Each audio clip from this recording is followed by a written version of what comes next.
battling the Prime Minister or the Centre at the moment. You want the Armed Forces Special Powers Act withdrawn from parts of the valley. The Centre says no. And they have a veto power effectively over you. So who really runs the, in a state like Jammu and Kashmir in particular, is there a Team India concept, or is there a belief that the Centre continues to run Jammu and Kashmir? And even Mehbooba Mufti today is an agent of Delhi, as some of your critics describe it. Well, I think, democracy is all about sharing and caring. And a state like Jammu and Kashmir, you have to be very sensitive. And we have had experience during Vajpayee's time. The largeness of his heart, the way he addressed Kashmir. I still remember my father, telling Vajpayee, आप कहते हैं कश्मीर से कन्याकुमारी एक है तो फिर ये north south corridor Jammu से पहले क्यों रुक गया? And then next day, he came to Kashmir and laid the foundation stone of north south. As far as agenda of alliance is concerned, this is not something that has to happen today. What I said a couple of days back in Delhi, I said that we need to, reach out to the people of the state, especially the youth. So, if at some point of time, last year I felt that we needed more security forces, we needed army to be more proactive, Centre, readily agreed. So at some point of time, maybe after 3 months, 6 months, a year, I don't know, if the situation starts improving, we also need to think about revocation of SPAR in parts from place to place and see the impact. It's not as if it's going to happen today. I don't believe it. But as far as I am concerned, I think we have had a very good rapport with Atal Vajpayee, though we were not their partners. It was National Conference who was in alliance with them.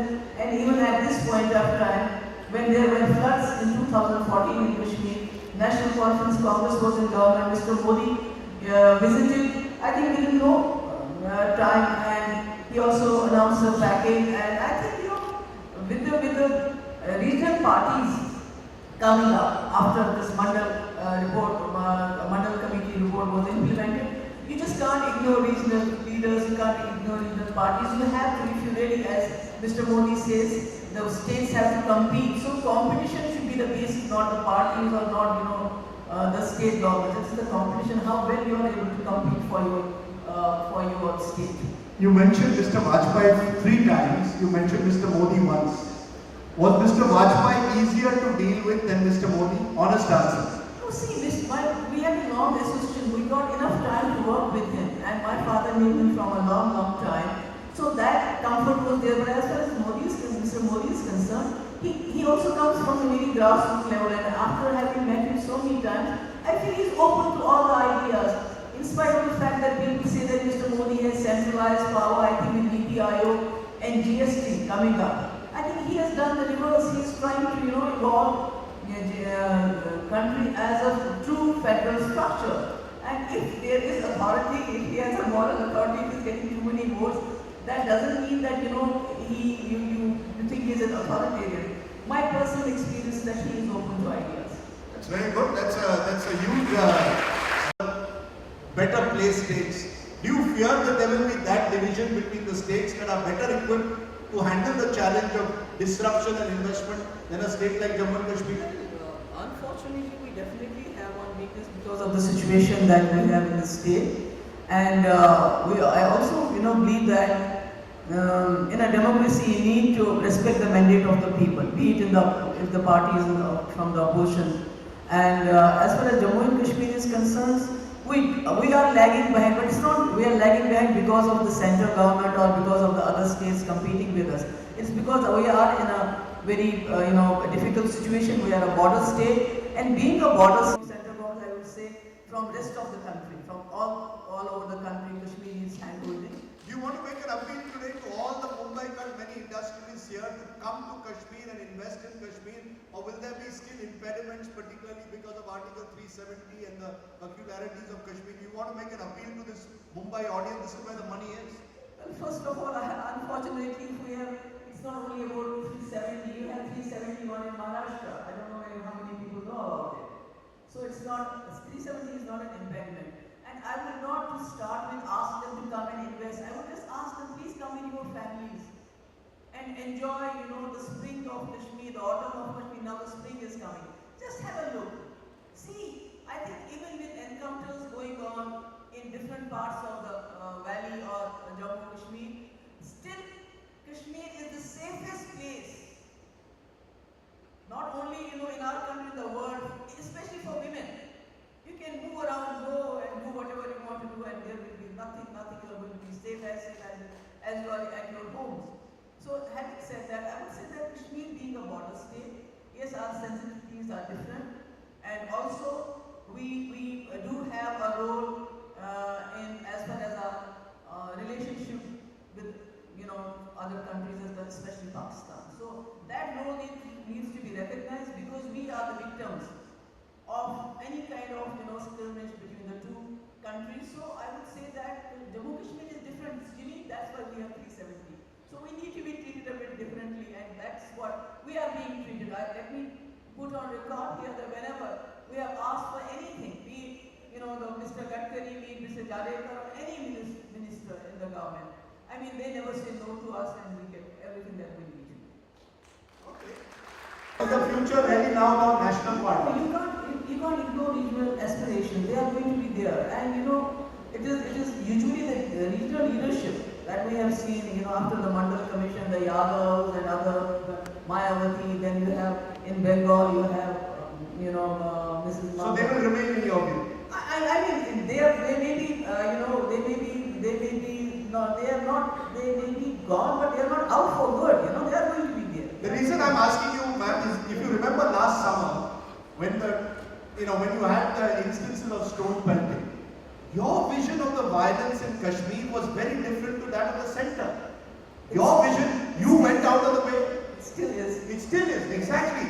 So therefore, you saw the violence very differently to the center. You were actually Yeah, I think we are not living in a country. India is a universe with diversity. It's not a country. हमारे लिए मुल्क नहीं है, पूरी दुनिया है हिंदुस्तान हमारे लिए. So यहाँ पर अलग-अलग मजहब, अलग-अलग ख्यालात, अलग-अलग सोच के लोग रहते हैं, और उसमें हमें अपनी जगह बनानी है और बना भी रहे हैं. तो उसमें रीजनल फोर्सेस का रहना, रीजनल एस्पिरेशंस का सेटिस्फाई होना, कंटेंट होना, that is the beauty of the country. Do you recognize that beauty, Mr. Devendra Fadnavis? Because the BJP after the UP victory is strutting around as if India is now. What is your requirement? If there is a centrally sponsored scheme, it should fit my geography and my climatic, my weather, my terrain needs. So that is somewhere where we need to work towards achieving that goals. If there are certain decisions taken by the central government, vis-a-vis development, vis-a-vis progress, whether it suits us, how do we manipulate it in a way so that it suits our terrain, number one. Number two, the states should be taken on board while we enter into some kind of treaty with the outside, international treaties. Like Jammu and Kashmir, we have this underwater treaty, wherein both Pakistan and our country get benefited, but it is detrimental to Jammu and Kashmir. We lose. We can't build powerhouses by storing water. It has to be run off the mill. So that means we need to be compensated for that. So all these kind of decisions where the state has every state is different. Because every state, taking your point, the self-respect of states. We saw in January huge protests in Chennai over Jallikattu, because there was a Supreme Court order that said Jallikattu has to be banned. The people of Tamil Nadu felt, who is the center? Who is Delhi to tell us? Who is the Supreme Court to tell us what is part of our local culture? I'm sure you must feel a few things similarly. In Delhi, the BJP believes Article 370 should be scrapped. You believe that the Kashmiris don't think that way. Do you believe we are a union of states, but because we are so diverse, it is very difficult to impose anything on one state? That is really the real challenge for this kind of cooperative federalism. Delhi cannot decide whether Jallikattu should take place or not. Eventually the center had to bring an ordinance to allow the people of Tamil Nadu. Do you believe that is a key issue we forget sometimes? The self-respect that every state has for its own identity. Yeah, of course, that's very important. It's in history, and what you are proud of, and like Article 370, that was the first thing we put in our agenda of alliance, that status quo has to be maintained on Article 370, because Article 370 is not about talking about only the constitutional position. It's also about how do you safeguard safeguard the emotional and dignity of the people. It's a special state and a special status. That is the basis of our partnership with the rest of the country. So I think all these sensitivities and all these that people feel for this is Jallikattu. I may not personally agree with that. You don't like Jallikattu? No, I don't want because You're an animal rights activist like Mehbooba Gandhi. I'm not a rights activist, but getting them hurt and just bullying them and doing things, I don't like that. But anyway, that is something I don't like. Now, see, that's the difference between a Kashmiri and a Tamilian. You see, a Tamilian, which city or place do you believe, if you had to leave Jammu and Kashmir and go to a place for a holiday, which is your favorite holiday destination in India, outside Jammu and Kashmir? It's Belgaum in Jammu and Kashmir. Once a Kashmir.